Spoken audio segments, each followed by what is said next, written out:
বিহারের পর বাংলায় ভোটার তালিকা সংশোধনের কাজ শুরু করার কথা ভেবেছে নির্বাচন কমিশন, তবে এখনো শুরু হয়নি।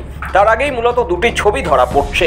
একদিকে বিজেপি রাজনৈতিকভাবে এখনই লাফালাফি শুরু করে দিয়েছে, বেশ আনন্দেই রয়েছে।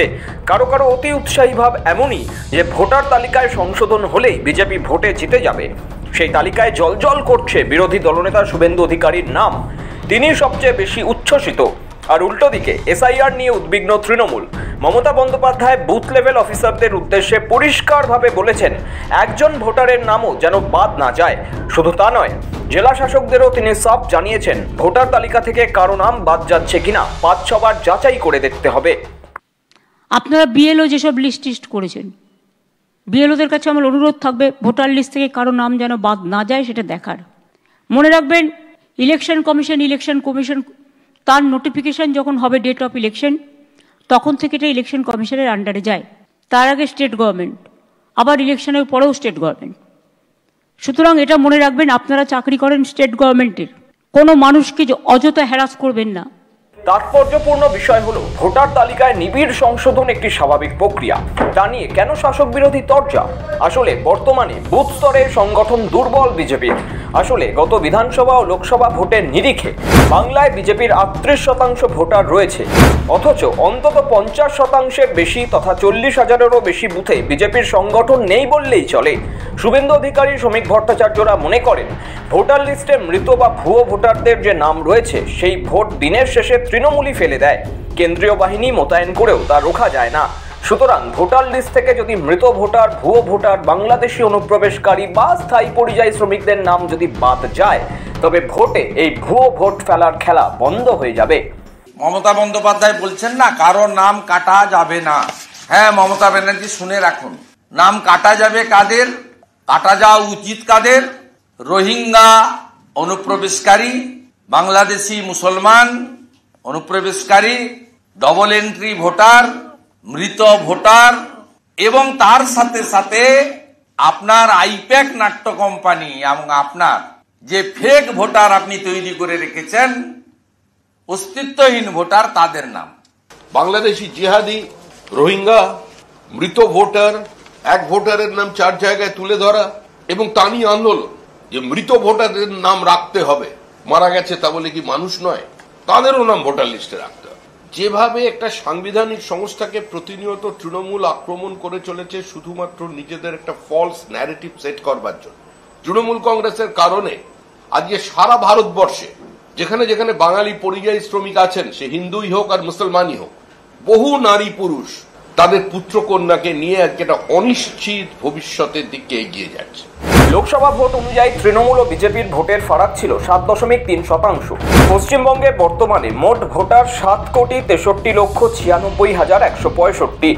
সেই হিসাবে দুই দলের মধ্যে ভোটের ফারাক রয়েছে মাত্র 56 লক্ষ। বিজেপি আশা করছে ভুয়ো ভোটার বা মৃত ভোটারদের নাম বাদ গেলেই এই ফারাকটা কমে দাঁড়াবে 20 লক্ষেরও কম। তাছাড়া নতুন ভোটারদের নামও ঢুকবে। সব মিলিয়ে উত্তর ও দক্ষিণবঙ্গের বহু আসনে তৃণমূল ও বিজেপির লড়াইটা আরও টানটান হয়ে যাবে। বিশেষ করে গত বিধানসভা ভোটে বা লোকসভা নির্বাচনে যে বিধানসভায় শাসক দলের থেকে মাত্র 3 থেকে 5,000 ভোটে পিছিয়ে ছিল বিজেপি, সেই সব আসন তারা জেতার জায়গায় চলে যাবেন বলে আশা করছেন শুভেন্দু শ্রমিকরা। 4টে ক্যাটাগরির নাম থাকবে না। শালা মমতা যত চেষ্টা করুন পারবেন না রাখতে। এক হচ্ছে মৃত ভোটারের নাম থাকবে না, ডবল এন্ট্রি ভোটারের নাম থাকবে না, 3 হচ্ছে অস্তিত্বহীন ভোটারের নাম থাকবে না, 4 হচ্ছে রোহিঙ্গা এবং বাংলাদেশি মুসলমানের নাম থাকবে না। পশ্চিমবঙ্গে যারা হিন্দু আছেন, যারা হিন্দু উদ্বাস্তু আছেন আর যারা ভারতীয় মুসলমান আছেন, তাদের কে স্পর্শ করবার ক্ষমতা কারণ নেই, তাদের পাশে বিজেপি আছে। বিহারে ভোটার লিস্টে বিশেষ নিবিড় সংশোধনের পর 65 লক্ষ ভোটারের নাম বাদ গিয়েছে। বিহারে বিধানসভার 244টি আসন রয়েছে, অর্থাৎ গড়ে প্রতিটা বিধানসভা পিছু প্রায় 27,000 ভোটারের নাম বাদ পড়েছে। এই সংখ্যাটাই উৎসাহ যোগাচ্ছে বিজেপিকে। যদিও ভোটার তালিকায় বিশেষ সংশোধন নিয়ে এরই মধ্যে আপত্তি তুলেছে তৃণমূল। কংগ্রেসের সঙ্গে জোটবদ্ধ হয়ে সংসদ ভবনে এসআইআর এর বিরুদ্ধে প্রতিবাদও করছে। তৃণমূলের কথায় প্রান্তিক, গরিব ও সংখ্যালঘুদের নাম ভোটার তালিকা থেকে বাদ দেওয়ার ষড়যন্ত্র চলছে, আর তার মাধ্যমে বিপক্ষকে পরাজিত করার স্বপ্ন দেখছে বিজেপি। কুকুরের নামে রেসিডেন্সিয়াল সার্টিফিকেট মানুষ ভোট দিতে পারবে না। এই যে এসআইআর ওরা বলছে স্পেশাল ইন্টেন্সিভ রিভিশন, এটা অ্যাকচুয়ালি এসআইআর মানে হচ্ছে সাইলেন্ট ইনভিজিবল রিগিং, যেটা ইলেকশন কমিশন শুরু করেছে বিজেপির পক্ষে। যারা নিজেদের ভোটাধিকার প্রয়োগ করে প্রকৃতভাবে সরকারকে প্রশ্নের মুখে ফেলে, সেই সমস্ত দেশের নাগরিকের ভোটাধিকার কেড়ে নিতে চাইছে ইলেকশন কমিশন, এবং যেভাবে পক্ষপাতদুষ্ট আচরণ করছেন আমি মনে করি এটা বিগত দিনেও দেখেছে, বাংলায় করে কোনো লাভ হয়নি, বিহারে করেছে। আমার বিশ্বাস বিহারের মানুষ জবাব দেবে। তারা একটা সময় বলতেন জাতীয় নির্বাচন কমিশন দিয়ে ভোট করিয়েছেন, হেরেছেন, তৃণমূল জিতেছে।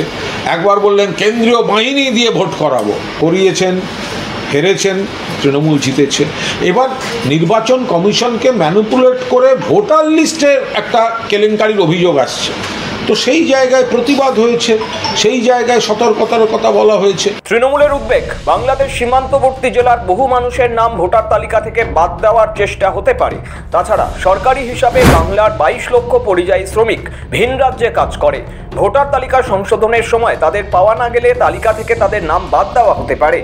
এই পরিস্থিতির মধ্যেই প্রশ্ন উঠেছে, ভোটার তালিকায় সংশোধনের কাজ কতটা সুষ্ঠু হবে। দুই রাজনৈতিক দলের চাপের মুখে পড়ে একদিকে বিএলওরা উদ্বেগে পড়েছেন, সেই সঙ্গে উদ্বেগও তৈরি হয়েছে রাজনৈতিক দলের বুথ লেভেল এজেন্টরাই বিএলওদের উপর প্রভাব খাটাবেন না তো। কমিশনও হয়তো এসব বিষয়ে নজরে রাখছে। শুক্রবার জাতীয় নির্বাচন কমিশনের তরফে নবান্নকে চিঠি দিয়ে বলা হয়েছে, মুখ্য নির্বাচন আধিকারিকের জন্য আরও বড় দফতরের ব্যবস্থা করা হোক। এখন দেখার বাংলায় ঠিক কবে থেকে ভোটার তালিকায় নিবিড় সংশোধন শুরু হয় এবং তা শুরু হলে বাস্তবে কী ধরনের প্রতিক্রিয়া হয় বাংলায়। ব্যুরো রিপোর্ট, সময় কলকাতা।